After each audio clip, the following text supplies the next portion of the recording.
and late. The farmer's dog, he wouldn't bark to bite, but that son of a gun, he could read and write. Now, who broke that lock? I don't know. Who broke the lock on the in-house door? I'll find out before I go.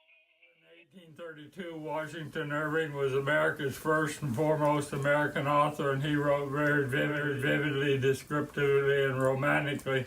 He came along with Henry Ellsworth, who was making a tour of Oklahoma. What they were doing here, they were surveying it for suitability to make this Indian territory. Irving walked 35, called Tour on the Prairies, and became a bestseller. And it romanticized what's now Oklahoma and left a romantic image for Oklahoma that endures to the present day. There are October 20th, 1832 campsites back here about 100 yards called Fountain Spring and Fountain Camp.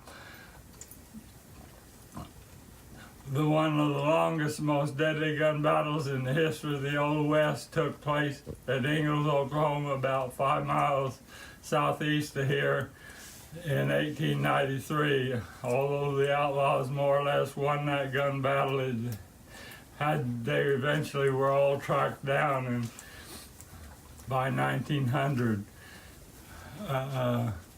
We have an exhibit on David L. Payne, the namesake for Payne County. Had it not been for Payne and the Boomers, Oklahoma would have developed in a totally different way. There's an exhibit on the history of the cross timbers that Irving described as forests of cast iron in 1832, and there were no Indian trails through the cross timbers per se. They simply skirted them because the scrub oak trees grew so close together that the lower branches died off and formed an umbrella to the ground that horses just couldn't go through or people couldn't walk through. There's an exhibit on outlaws. David, map on it? something buried. Oh. Where did you find it? At Ingalls with the metal detector. Oh. First battle of Indian territory in the Civil War. In the Garrow Johnson wing, there's high-profile American Indian artifacts that you wouldn't expect to find, but in the largest museums in the country, and several there envy the Smithsonian. In history's forgotten treasures, many one-of-a-kind artifacts, things like a 37-pound meteorite, quapaw teapots, 4 of them.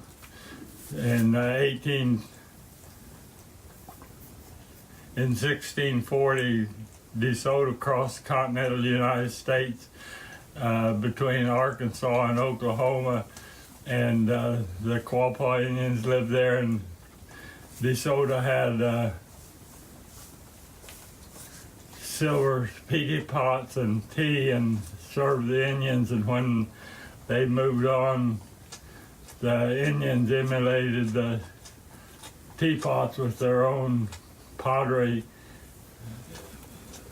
effigies of people and animals and made tea out of native plants. There's an exhibit on 101 Ranch artifacts, one of which is the only one known to exist. There's a 1691 death warrant for Rebecca Nurse, who's convicted and executed as a witch in Salem, Massachusetts. There's original Bars and Stars Confederate flag from the Civil War, all handmade with 17, 18, 19 bullet holes in it. There's 1864 campaign poster for Abraham Lincoln and Andrew Johnson. Just a whole wing of large and small artifacts like that that you wouldn't expect to find in Oklahoma, let alone in Oklahoma Rural Museum. If you have any questions, let me know. Yeah. I told Pistol Pete, walking along. That's Pistol Pete's jailhouse key. It's got Pistol Pete on it. What is it? The death mask. And this is a gorget that hung around the neck. If this would get on the market, it could sell for anywhere from $10. It's the Pickering Diary. The only one that it tells about what happened at First Battle of Indian Territory Is that the only in one? 1893. Is that the original? That's the original. Dr. Pickering's Diary of the English Gun Battle. They're all Indian trade medals, but some of them are not official. Oh, the black one? The black one with two spouts. It's a Navajo wedding pot? Yeah. Your mother's ancestors, Quanah Parker, was a very distant ancestor to Carla. That's a picture of Quanah Parker with two of his wives. Oh, Quanah Parker was a man? Yeah. Wolf Kachinas, when they were made in 1880s and 90s, they had a lot of religious connotations. Both of them did. This one's a little older, that one's a little older. It's had the cuffs replaced, but this was to scare children, to make them be good. Oh. Hey, that's... Airhead there, that's a clear quartz airhead. What is this? A comb? That's a Navajo comb made for weaving rugs. Oh, okay. This came from the south. It's Cherokee. The Cherokee tribe has 7 clans, and when they'd all get together, they'd smoke. Each had a reed in there, and they'd get in there around the big rock that they'd set it on and smoke it in unison to exemplify unity of the 7 clans. Little desk, A&M before 1959. And that's a bullhorn that I always say that if you listen real closely, you can still hear the echoes of the first OSU A&M OU football game. That's drugs. I do. That is early Cats, Max Katz's. Yeah. Hand-carved wooden flask that's got 2 compartments in it. One would hold wine and the other one whiskey. And the Providence is carved in it. There's one, the back side is gone. It fell off.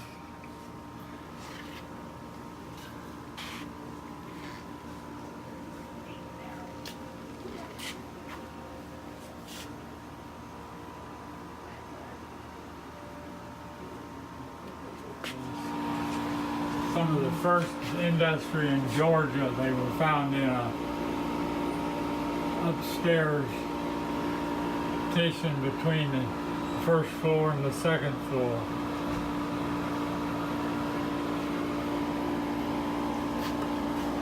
Really cool. Thanks, Daddy. Those are harness, trade harness ornaments. Oh. And the bottom ones are cork that somebody handmade.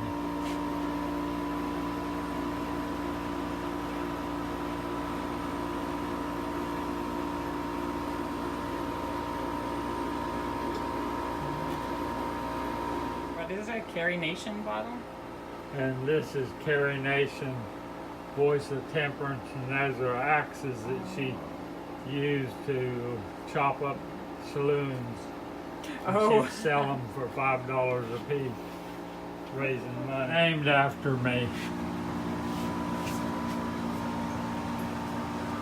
It's a petrified tree fern from the Triassic, the earliest known tree fern, millions of years old. I found it when I was at Wilburton, and they named it after me. This is Reese's collection. Oh. He didn't want me to put his name on it, but I put it on there anyway.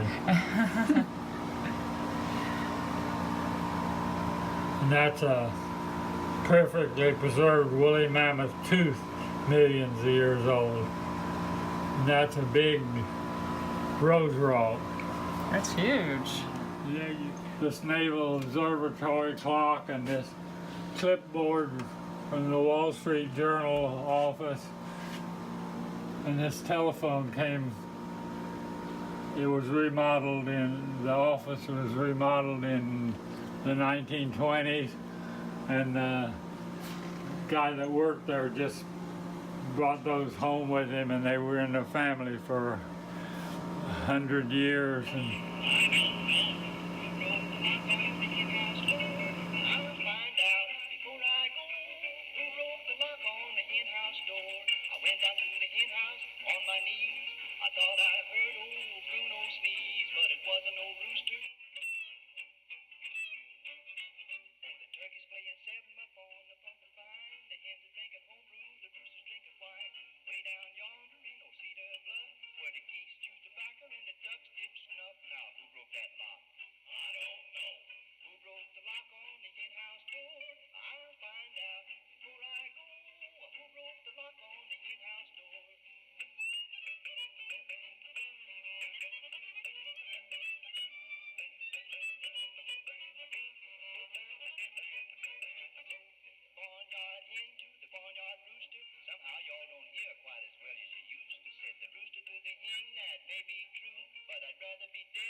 I don't know. Now you tell me, who broke that lock?